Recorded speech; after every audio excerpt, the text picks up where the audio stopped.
Capítulo 18. A musicalidade da lei. A desobediência à lei torna-se autopunição. A revolta é autodestruição. As maravilhas da técnica da conexão do erro para chegar à salvação. A lição que a lei de Deus nos quer dar, infligindo-nos dor com a sua reação, é para ensinar o caminho certo e a justa medida. Todos procuramos atingir a maior satisfação, e isto não é contrário à lei, pois ela quer a nossa felicidade. O erro não está nesse desejo em si, mas sim nos meios que, devido à nossa ignorância, escolhemos para realizá-lo. A lei não quer o nosso sofrimento, somos nós que o produzimos, violando a sua ordem. Seja qual for o nosso desejo de revolta, não podemos deixar de viver dentro dessa ordem. Mas o homem não quer levar em conta o fato positivo da presença dessa ordem, preferindo substituí-la pela desordem criada pela lei particular do seu próprio eu. Somente a sua ignorância pode acreditar nessa possibilidade. Mesmo a ciência positiva nos demonstra cada dia mais que vivemos cercados de leis por todos os lados. Num tal ambiente, é lógico que todos os movimentos errados não possam produzir senão efeitos errados. Pela sua própria natureza, como podem movimentos errados levar a resultados certos? O trânsito de veículos e pedestres nas ruas não poderia se realizar sem regras. O que aconteceria num relógio se cada roda quisesse se tornar independente das outras para se movimentar por sua conta? E que música poderia executar uma orquestra se cada um dos seus componentes, em nome da liberdade, quisesse tocar a seu bel prazer? Apesar de ser evidente a necessidade de se movimentar conforme uma disciplina, o homem julga possível, no terreno mais elevado, constituído por sua conduta, sobrepor a desordem à ordem da lei, sem prejuízo ou até mesmo com vantagem. E tanto acredita nessa loucura que a considera como a maior prova da sua sabedoria. Por isso, em nosso mundo, vemos se realizar o que aconteceria numa rua onde carros e pedestres corressem uns contra os outros, ou num relógio feito de engrenagens que lutassem umas contra as outras pela sua independência, ou numa orquestra em que cada um tocasse o que quisesse. Explica-se assim por que neste mundo verificam-se os efeitos que vemos. O resultado de tanta sabedoria é caos e sofrimento. A lei quer a nossa felicidade, mas ela só existe para quem permanece em sua ordem. Quem sai dessa ordem, sai também daquela felicidade. Por isso, a regra fundamental é que sem disciplina não se pode atingir satisfação. Todos procuramos alegria, sempre maior alegria, o que é justo e concorda plenamente com a vontade da lei de Deus. No entanto, não se atinge este contentamento, como se julga, fartando-nos com qualquer das satisfações humanas comuns, mas somente as aceitando apenas na justa medida. Eis o que a lei quer ensinar quando nos deixa recolher amarguras, tanto no excesso como na carência. A toda nossa tentativa de exagerar para subverter a ordem, chega o golpe da lei, que nos reconduz para dentro da ordem. Não é que a lei exerça vingança e nos puna. A lei está sempre firme. Somos nós que a movimentamos e, com os nossos movimentos errados, produzimos resultados dolorosos. Ela é como um instrumento musical. Um pianista que conhece o teclado pode extrair do seu piano música maravilhosa. Um músico inexperiente, porém, se tocá-lo ao acaso, não poderá alcançar senão dissonâncias irritantes. Isto é o que todo dia fazemos com a lei. Não é surpresa, então, encontrarmos no mundo tão somente desafinações e desarmonias dolorosas, e teremos de ouvi-las até aprendermos a tocar. Todo abuso nos fere e queima para nos ensinar a lição da ordem e desenvolver em nós o instinto do autocontrole e o sentido da justa medida. Vamos aprendendo assim, através de tantas experiências de uso e abuso, a viver na ordem, fazendo bom uso de tudo. Os instintos, como dissemos, representam desejos que nasceram e se fixaram pela necessidade de satisfazer exigências vitais e somente se justificam enquanto permanecem dentro dos limites dessa sua função. Isso é o que se chama permanecer na ordem. Tudo na lei tem o seu devido lugar. Assim, é bom e gera boas consequências o fato de comer para sustentar o corpo, mas é mau e produz más consequências o fato de comer demais por gulodice. Também é bom descansar depois de ter trabalhado, mas é mau o ócio da preguiça. Da mesma forma, a liberalidade não pode se tornar esbanjamento e dissipação, assim como o espírito de economia não deve chegar à avareza. Por outro lado, a consciência de si mesmo não deve se transformar em orgulho, assim como a vontade de ganhar com o trabalho o necessário para viver não deve se tornar sórdido apego ao dinheiro e imoderada cobiça de riqueza. Pode-se cometer erros não somente no sentido da quantidade, mas também através da qualidade dos nossos atos. Pela lei do mínimo esforço, procuramos atingir os maiores resultados trabalhando o menos possível, mas em vez de seguir o caminho certo, buscamos utilizar a astúcia para andar por travessas e atalhos, que são desvios fora da senda correta do trabalho honesto, único rumo capaz de nos conferir a base segura do merecimento. Gostamos de coisas bem feitas e desejamos que os outros também as façam assim para nós.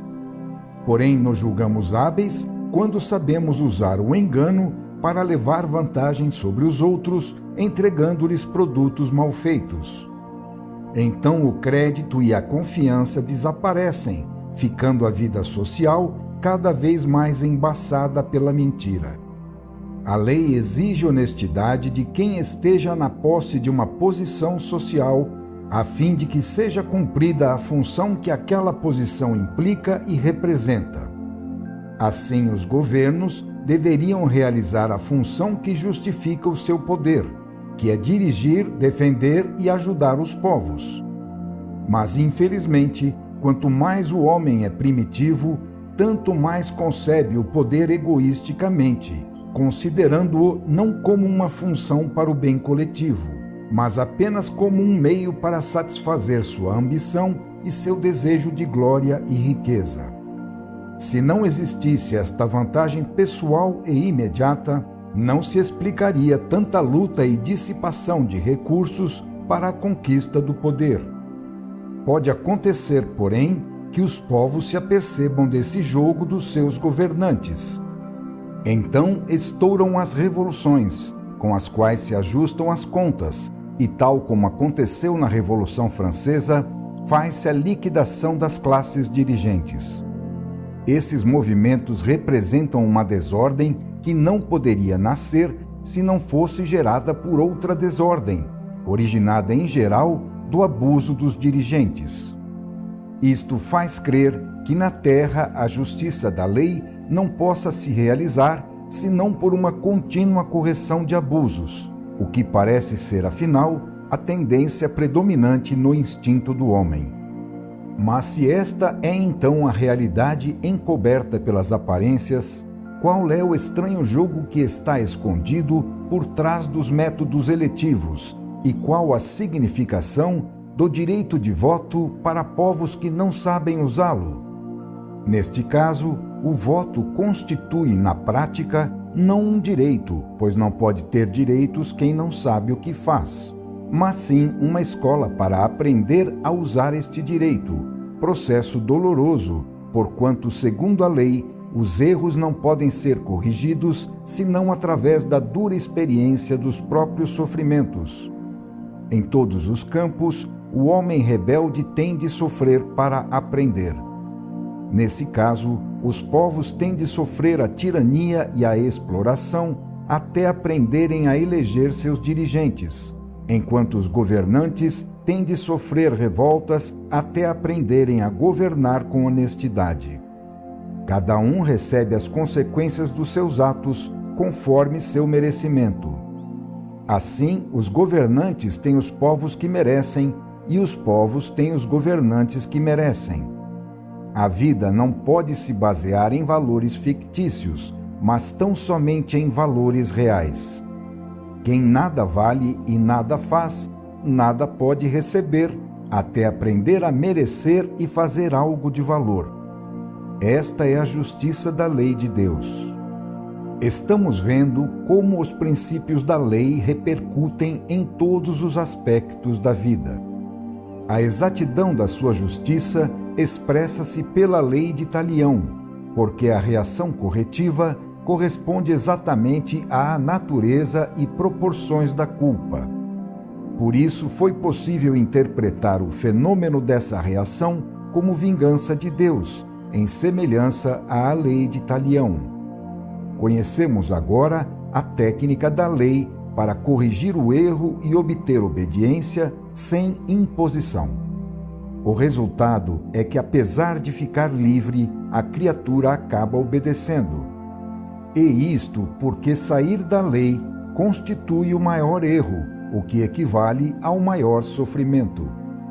Assim, tudo o que está dentro da lei é bom, belo, agradável, enquanto o que está fora dela é mau, feio, doloroso.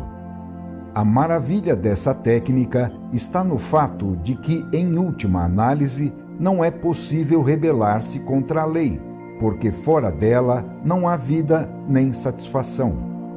Os rebeldes, querendo desobedecer à lei, distanciam-se eles próprios do paraíso e lançam-se no inferno. Querendo emborcar a lei, emborcam-se a si mesmos, condenando-se a viver de borco num mundo contravertido. Emborcado quer dizer sofrimento ao invés de felicidade, morte ao invés de vida. Assim, a desobediência é suicídio, condenação e punição que o rebelde executa contra si mesmo com suas próprias mãos. Os rebeldes quereriam libertar-se desse jugo da lei, porque em sua ignorância julgam e acreditam que isso seja possível. Mas a lei é a substância da nossa vida, porque nós mesmos, em essência, somos Deus e, desse modo, também a sua lei. Portanto, se houvesse uma verdadeira revolta e se ela obtivesse êxito, vencendo a batalha contra a lei, isto significaria destruir nossa própria vida. A lei está arquitetada de tal modo que a revolta movida pelo rebelde constitui automaticamente, por si mesma, a força que o leva à sua autodestruição. Se desta maneira rebelar-se quer dizer destruir-se a si mesmo, mais cedo ou mais tarde a revolta há de se acabar se o rebelde não quiser ser destruído. Disso não se pode fugir. A lei é o pensamento e a vontade de Deus, e se fosse possível destruí-la com a revolta, seria possível também destruir Deus, o que é o mais inaceitável dos absurdos. Então, o que faz a lei? Ela se livra da doença da revolta, liquidando-a e eliminando-a do seu sistema por meio da anulação dos rebeldes. Este seria o verdadeiro inferno eterno, realizado pela absoluta negação da vida no nada. Mas quem, por mais ignorante ou maldoso que seja, pode querer isto? Se quem se rebela vai contra sua própria vida e trabalha só para sua própria destruição, como pode alguém obstinar-se a perseverar definitivamente nesse caminho? O leitor que desejar maiores explicações a respeito desse assunto poderá encontrá-las no meu livro O Sistema, onde tudo foi cabalmente explicado. Agora podemos constatar como estas nossas conclusões práticas a respeito da conduta humana estão relacionadas com o funcionamento do todo e ficam justificadas também em função dos mais altos princípios do absoluto. Quem se rebela é o ser involuído, que pela sua ignorância julga-se sabedor, mas caminha contra sua própria vida.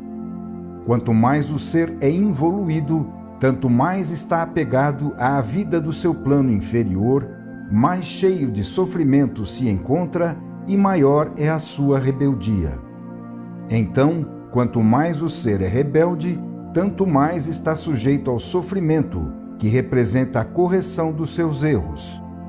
Assim também, quanto mais o ser desvia para o caminho que o leva para fora da lei, tanto mais é impelido a voltar para ela. Quanto mais o ser é ignorante, tanto mais comete erros e tanto mais tem de experimentar suas dolorosas consequências para aprender a não cometê-los mais. Eis a maravilhosa mecânica por meio da qual, automaticamente, o erro tem de se corrigir e os rebeldes têm de se tornar obedientes à lei. Chega-se assim à conclusão de que ninguém está tão amarrado pela obediência à lei quanto o rebelde.